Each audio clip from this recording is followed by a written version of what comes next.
പരിശുദ്ധ അമ്മയുടെ പ്രത്യക്ഷത്തിന് സാക്ഷിയാക്കിയ എന്നെ, എൻ്റെ കുടുംബത്തെ സാക്ഷിയാക്കിയ പരിശുദ്ധ അമ്മയ്ക്കും ഈശോയ്ക്കും ഒരുപാട് നന്ദി. എൻ്റെ പേര് ചിപ്പി ജോയ്സ്. ഞാൻ തൊടുപുഴ സെൻറ്റ് സെബാസ്റ്റ്യൻ ഫൊറോന പള്ളിയിലെ ഇടവക അംഗമാണ്. ഞാൻ 2024 ഡിസംബർ 14 ആദ്യ ഉടമ്പടി എടുക്കുന്നത്. എൻ്റെ മമ്മി പറഞ്ഞിട്ടാണ് ഞാൻ ഉടമ്പടി എടുക്കുന്നത്. ഞാനും എൻ്റെ ഹസ്ബൻഡും ഇവിടെ വന്നു, ഉടമ്പടി എടുത്ത ആ നിമിഷം മുതൽ ഈ അമ്മ ഞങ്ങളുടെ കൂടെ ഞങ്ങളുടെ ഭവനത്തിൽ വന്നു എന്നതിന് ഒത്തിരി തെളിവുകൾ ആ വണ്ടി ഓടുന്ന സമയം മുതൽ എനിക്ക് അനുഭവപ്പെടാൻ തുടങ്ങി. അങ്ങനെ പ്രാർത്ഥനയിലായി, വീട്ടിൽ ചെന്ന് പ്രാർത്ഥനയിലായി, സഹനങ്ങൾ തന്നു. ഓരോ ദിവസവും അമ്മ കണ്ണുനീരോടെ പ്രാർത്ഥിച്ചു. അമ്മ ഇപ്പോഴും എനിക്ക് സഹനങ്ങൾ തരുന്നുണ്ടല്ലോ എന്ന് ഞാൻ പ്രാർത്ഥിച്ചു. അങ്ങനെ ഇരിക്കെ മാർച്ച് മാസം എൻ്റെ ഹസ്ബൻഡിൻ്റെയും എനിക്ക് 2 മക്കളാണ്. എൻ്റെ രണ്ടാമത്തെ മകൻ്റെയും ജന്മദിനം ഒരേ മാസം 6-നും 8-നുമാണ്. March 6-ഉം March 8-ഉമാണ്. അങ്ങനെ ഇരിക്കുക ഹസ്ബൻഡിൻ്റെ പിറന്നാൾ തലേന്ന് ഒരു 12 മണി ആയപ്പോൾ എനിക്ക് മനസ്സും ശരീരവും അസ്വസ്ഥമാകുന്നു. എൻ്റെ മനസ്സ് പറയുന്നുണ്ട് ഈ ഭവനത്തിൽ ആരോ വന്നു എന്ന്. പക്ഷേ ആരെയും കാണാനില്ല. എനിക്ക് ഉറക്കമില്ല. എൻ്റെ മക്കൾ തറവാട്ടിലാണ്, ഹസ്ബൻഡിൻ്റെ തറവാട്ടിലാണ്. ഞാനും ഹസ്ബൻഡും മാത്രമേ ഉള്ളൂ. അപ്പം ഞാനിങ്ങനെ 12 മണിയായപ്പോൾ എൻ്റെ ബെഡിൽ എഴുന്നേറ്റ് നോക്കുമ്പോൾ എൻ്റെ പുറകിൽ നിൽക്കുന്ന എൻ്റെ അമ്മ ഞങ്ങളുടെ ബെഡ്റൂമിൻ്റെ അടുത്ത് വന്ന് നിന്നു. അത്ര എനിക്കറിയാം. അത് കഴിഞ്ഞ് ഞാൻ കിടന്നു ഉറങ്ങി. ഞാൻ ഹസ്ബൻഡ് ജോലിക്ക് പോയി രാവിലെ. അപ്പം ഞാൻ അമ്മയോട് പറഞ്ഞു, അമ്മേ 5:30 എന്നെ വിളിക്കണം. കാരണം ഫോൺ എനിക്ക് അന്നില്ലായിരുന്നു. എൻ്റെ ക്ലോക്കിൻ്റെ സമയം നോക്കി വേണം ഞാൻ എഴുന്നേൽക്കാൻ. അമ്മയോട് ഞാൻ പറഞ്ഞു 5:30 എന്നെ വിളിക്കണം, പ്രാർത്ഥിക്കേണ്ടതാണ് എനിക്ക്. ഞാൻ കിടന്നു. ഒരു 5-10 മിനിറ്റ് ഉള്ളപ്പോൾ എടി ചിപ്പിയെ എന്ന് എൻ്റെ മമ്മി വിളിക്കുന്നത് പോലൊരു ശബ്ദം. ഞാൻ പെട്ടെന്ന് എഴുന്നേറ്റ്, ഉറക്കച്ചടയിലാണ്. പെട്ടെന്ന് എഴുന്നേറ്റ് ഞാൻ നോക്കിയപ്പോൾ എൻ്റെ മമ്മിയാണോ? അല്ല, മമ്മി ഇല്ല ഇവിടെ. എൻ്റെ നാട് എരുമേലിയാണ്. അപ്പം മമ്മിയല്ല. അപ്പം ഞാൻ അമ്മ എൻ്റെ മമ്മിയുടെ ശബ്ദത്തിൽ വന്നു. നോക്കുമ്പോൾ സമയം 5:30 ആകാൻ 10 മിനിറ്റ്. ഞാൻ എഴുന്നേറ്റ് പ്രാർത്ഥിക്കാനായിട്ട് തിരി തെളിച്ചപ്പോൾ എന്നോട് അമ്മ പറയുക, വാതിൽ തുറക്കുമെന്ന് പറയുന്നുണ്ട്. ഞാൻ വാതിൽ തുറന്നപ്പോൾ ഭയങ്കര മുല്ലപ്പൂവിൻ്റെ മണം. എൻ്റെ വീട്ടിൽ ഒരു ചെടി പോലും ഇല്ലാത്തതാണ്. മുല്ലപ്പൂവിൻ്റെ ചെടി ഉണ്ടെങ്കിലും വിരിയുന്നില്ല, പൂവൊന്നുമില്ല. പക്ഷേ മുല്ലപ്പൂവിൻ്റെ മണമാണ്. ഞാൻ ആ തിണ്ണയെല്ലാം നോക്കി, പക്ഷെ ആ മുല്ലപ്പൂവില്ല. പിന്നെ എവിടുന്നാണ് ഈ മണം? അപ്പോഴാണ് എൻ്റെ മനസ്സിൽ ഓടി വന്നത് ജോസഫ് അച്ഛൻ പറയുന്നത്, മുല്ലപ്പൂവിൻ്റെ മണം, അമ്മ വരുമ്പോൾ മുല്ലപ്പൂവിൻ്റെ സുഗന്ധം ലഭിക്കുമെന്ന്. ഞാൻ പെട്ടെന്ന് ഓടിച്ചെന്ന് അമ്മയുടെ അടുത്ത് ചെന്ന്, അമ്മ വന്നോ എൻ്റെ വീട്ടിൽ എന്ന് മാത്രമേ ഞാൻ ചോദിച്ചുള്ളൂ. ആ സുഗന്ധം അന്നേരം പോയി. പിന്നെയോ ഞാൻ പ്രാർത്ഥന തുടങ്ങി. എൻ്റെ ഹസ്ബൻഡിന് ആദ്യം ചെറിയൊരു ജോലിയായിരുന്നു. അതിപ്പം ഹസ്ബൻഡ് പാൽ ഫീൽഡിലാണ് ജോലി ചെയ്തുകൊണ്ടിരുന്നത് 18-ാം വയസ്സ് തൊട്ട്. എൻ്റെ ഹസ്ബൻഡിന് പാൽ ഫീൽഡാണ് എളുപ്പം, ഇഷ്ടം അത് തന്നെയാണ്. അപ്പം ഞാൻ ആദ്യം ഉടമ്പടി വെച്ചപ്പോൾ ആദ്യം പ്രാർത്ഥിച്ചത്, അമ്മേ ആ ഫീൽഡിൽ എൻ്റെ ഹസ്ബൻഡിന് ഒരു ജോലി തരണേ എന്നാണ്. ഞാൻ പ്രാർത്ഥിച്ച് ഉടമ്പടി എടുത്ത് ഒരാഴ്ച കഴിഞ്ഞപ്പോൾ എൻ്റെ ഹസ്ബൻഡിൻ്റെ കൂട്ടുകാരൻ വിളിച്ച് ഒരു പാൽ ഫീൽഡിലെ ഡ്രൈവറായിട്ട് ജോലി കൊടുത്തു. അമ്മ തന്ന ആദ്യത്തെ അനുഗ്രഹം അതാണ്. പിന്നെ പ്രാർത്ഥന തുടങ്ങി. അങ്ങനെ പ്രാർത്ഥിച്ച് ഒരു ദിവസം പ്രാർത്ഥനയിൽ അമ്മ പച്ചത്തിരിയിൽ എനിക്ക് ഈ രൂപം തന്നെ തെളിഞ്ഞു നിന്നു.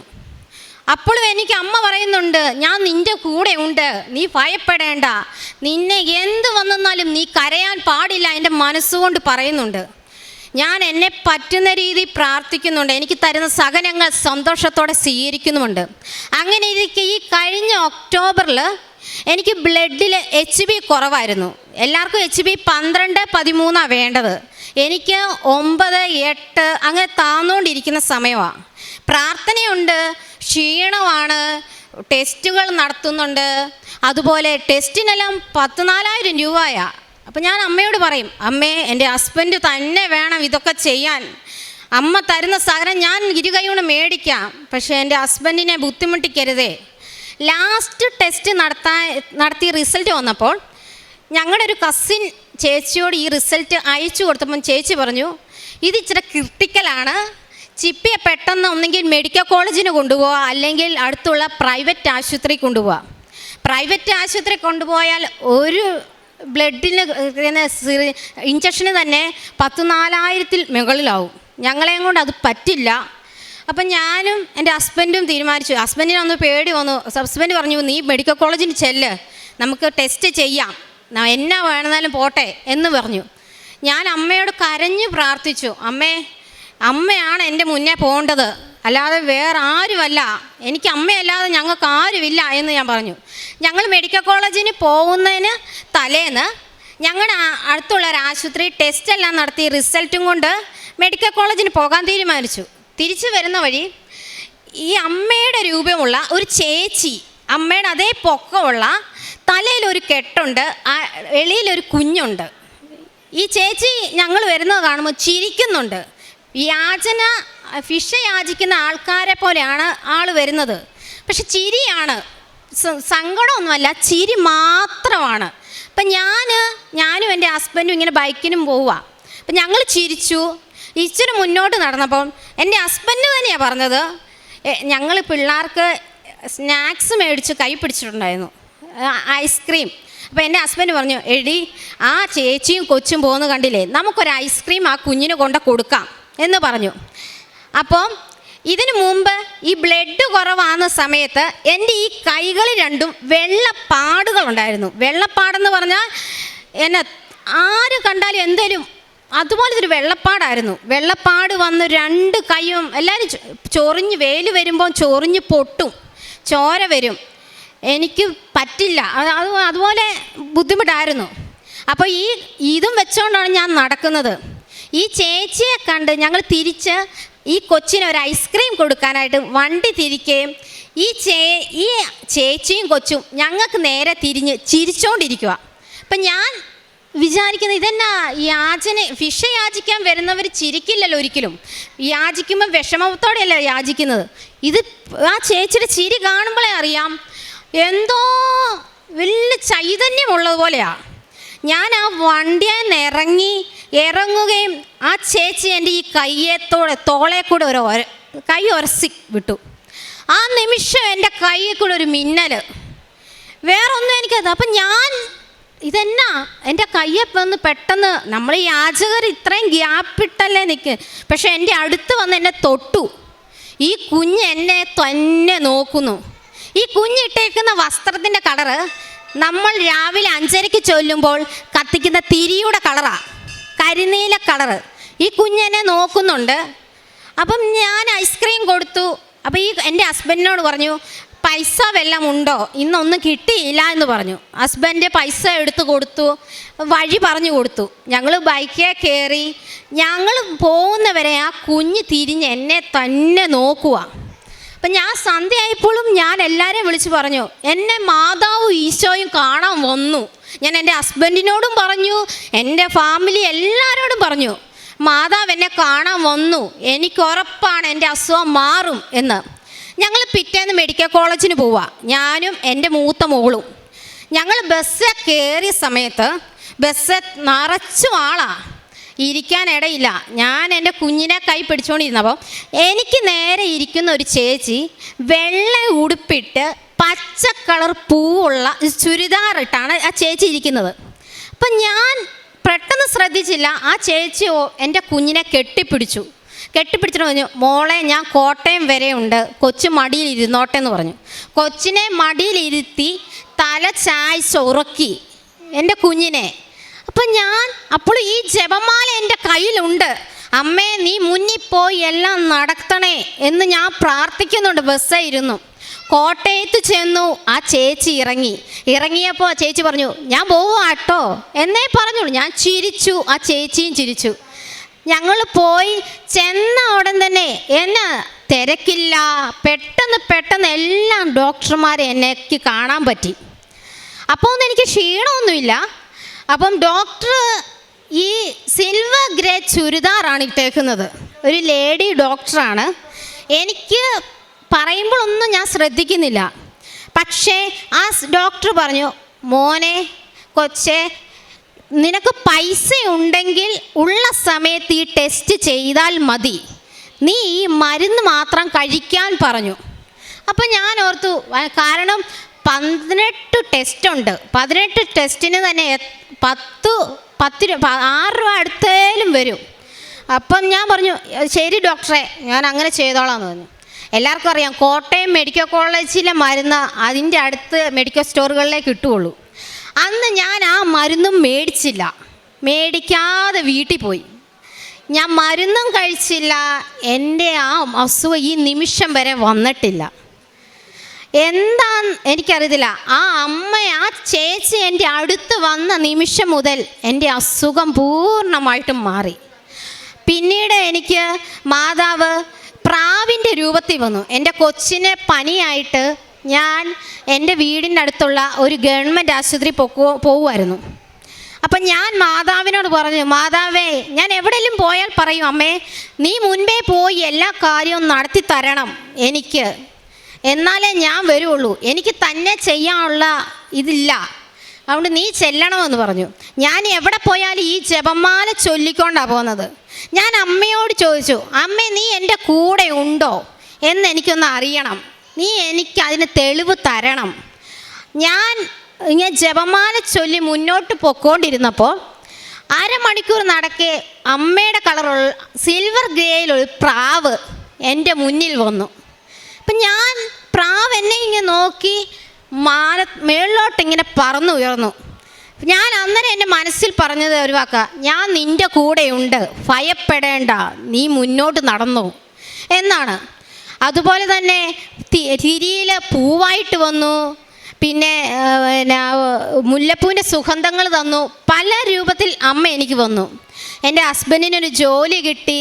അതുമാത്രമല്ല, ഈ ഉടമ്പടി എടുക്കുന്നതിന് മുമ്പ് ഞങ്ങൾ പലവരോടും പല സഹായങ്ങൾ ചോദിച്ചിട്ടുണ്ട്. കാരണം എൻ്റെ ഹസ്ബൻഡിന് ഒരു ആക്സിഡൻറ്റ് സംഭവിച്ചു, ആ സമയത്ത് ജോലിയില്ലാഞ്ഞു. അപ്പോൾ ആ നിമിഷം ഞങ്ങളെ തള്ളി പറഞ്ഞവർ, നോ എന്ന് പറഞ്ഞവർ ഇന്ന് എന്നെ വിളിച്ച് പറയുന്നുണ്ട്, ചിപ്പി, ഒന്ന് എൻ്റെ മക്കൾക്ക് വേണ്ടി പ്രാർത്ഥിക്കണേ, എൻ്റെ കൊച്ച് ജോലിക്ക് പോവുക, അല്ലെ എൻ്റെ കൊച്ച് പരീക്ഷയ്ക്ക് പോവുക, നീ ഒന്ന് പ്രാർത്ഥിക്കണേ. ഞങ്ങളോട് സഹായങ്ങൾ ചോദിക്കുന്നു. ഞാനിപ്പോൾ വിശ്വസിക്കുന്ന ഒരു കാര്യം എന്ന് പറഞ്ഞാൽ, എൻ്റെയോ എൻ്റെ ഭർത്താവിൻ്റെയോ കഴിവല്ല, എൻ്റെ പരിശുദ്ധ അമ്മയുടെ കൃപ മാത്രമാണ് ഞങ്ങളെ ഈ മുന്നോട്ട് നയിച്ചത്. ഞാനിപ്പോൾ ചെയ്യുന്ന കാരുണ്യ പ്രവൃത്തി എന്ന് പറയുന്നത്, ഞാൻ എന്നെ പറ്റുന്ന രീതി, ഹസ്ബൻഡ് മാത്രമേ ജോലി ചെയ്യുന്നുള്ളൂ, ഹസ്ബൻഡ് ആണേലും ഞാനാണേലും ഞങ്ങളെ പറ്റുന്ന രീതി സാമ്പത്തികപരമായിട്ട് സഹായിക്കാറുണ്ട്. പിന്നെ ഭക്ഷണം ചോദിച്ച് വരുന്നവർക്ക് സഹായം ചെയ്യാറുണ്ട്. പിന്നെ വസ്ത്രമില്ലാത്തവർക്ക് വസ്ത്രം കൊടുക്കാറുണ്ട്. അങ്ങനെ പല സഹായങ്ങൾ സാമ്പത്തികപരമായിട്ടാണ് ഞങ്ങൾ കൂടുതൽ സഹായിക്കുന്നത്. പല കാര്യത്തിലും ഞങ്ങളോട് ചോദിക്കുന്നവരോട് നോ എന്നൊരു വാക്ക് ഞങ്ങളെയും കൊണ്ട് അമ്മ പറയിക്കില്ല, നീ മേടിച്ചു കൊടുക്കുക എന്നേ പറയാറുള്ളൂ. അതുമാത്രമല്ല, പ്രേക്ഷിത പ്രവർത്തനം എന്ന് പറഞ്ഞാൽ ഞാൻ പത്രം കൊടുക്കാറുണ്ട്. പിന്നെ എന്നെ പറ്റുന്ന രീതിയിൽ അമ്മയെക്കുറിച്ച് എല്ലാവരോടും പറയും, ഉടമ്പടി വന്നെടുക്ക്, നിങ്ങൾക്ക് മാതാവ് അടുത്ത് വരും എന്നെല്ലാം ഞാൻ പറഞ്ഞു കൊടുക്കുക. ഞാൻ എൻ്റെ വാട്സപ്പിൽ സ്റ്റാറ്റസും, എൻ്റെ 5:30 എന്ന സമയമുണ്ടെങ്കിൽ 5:48 എൻ്റെ വാട്സപ്പിലുള്ള എല്ലാവർക്കും ഞാൻ മെസ്സേജ് ഇടും. ഞാൻ എൻ്റെ പ്രാർത്ഥനകൾ, അച്ഛൻ തരുന്ന ഓരോ ധ്യാനങ്ങൾ എല്ലാവരും എന്നോട് പറയും, ചിപ്പിയുടെ ഞങ്ങൾ വാട്സപ്പ് തുറക്കുമ്പോൾ ചിപ്പിയുടെ മെസ്സേജാണ് ആദ്യം വരുന്നതെന്ന്. കാരണം ഞാൻ എല്ലാവർക്കും ഈ 2026 മുതൽ ഈ നിമിഷം വരെ എനിക്ക് അമ്മ തരുന്ന ഓരോ സന്ദേശവും എനിക്കറിയാവുന്ന എല്ലാവർക്കും ഞാൻ അയച്ചു കൊടുക്കും. ഞാൻ നിത്യവും എല്ലാ ഞായറാഴ്ചയും കുർബാനയ്ക്ക് പോകും. പിന്നെ മാസത്തിലൊന്ന് കുമ്പസാരിക്കും. പിന്നെ പ്രാർത്ഥന, കുടുംബ പ്രാർത്ഥന എന്നുമുണ്ട്. ഞാനും എൻ്റെ മക്കളും ഹസ്ബൻഡും എന്നും കുടുംബ പ്രാർത്ഥനയിൽ പങ്കുചേരും. പിന്നെ രാവിലെ 5:30 ഞാനും മക്കളും മാത്രമേ പ്രാർത്ഥിക്കാറുള്ളൂ. ഹസ്ബൻഡ് വെളുപ്പിനെ പോകും ജോലിക്ക്. പക്ഷെ പ്രാർത്ഥനയിൽ എല്ലാം കൂടുന്ന ഒരു വ്യക്തിയാണ്. എല്ലാം തന്ന മാതാവിന് ഒരിക്കൽ കൂടെ നന്ദി പറഞ്ഞു ഞാൻ നിർത്തുന്നു. ഭയപ്പെടേണ്ട, ഞാൻ നിന്നോട് കൂടെയുണ്ട്. സംഭ്രമിക്കേണ്ട, ഞാനാണ് നിൻ്റെ ദൈവം. ഞാൻ നിന്നെ ശക്തിപ്പെടുത്തുകയും സഹായിക്കുകയും ചെയ്യും. എൻ്റെ വിജയകരമായ വലതു കൈ കൊണ്ട് ഞാൻ നിന്നെ താങ്ങി നിർത്തും. യെശയ്യാ പ്രവാചകൻ്റെ പുസ്തകം 41 അധ്യായം 10 വചനമാണ്. നമ്മുടെ ജീവിത സാഹചര്യങ്ങൾ എന്തൊക്കെയായാലും എത്ര കഠിനമായാലും പേടിക്കേണ്ട ആവശ്യമില്ല, സംഭ്രമിക്കേണ്ട.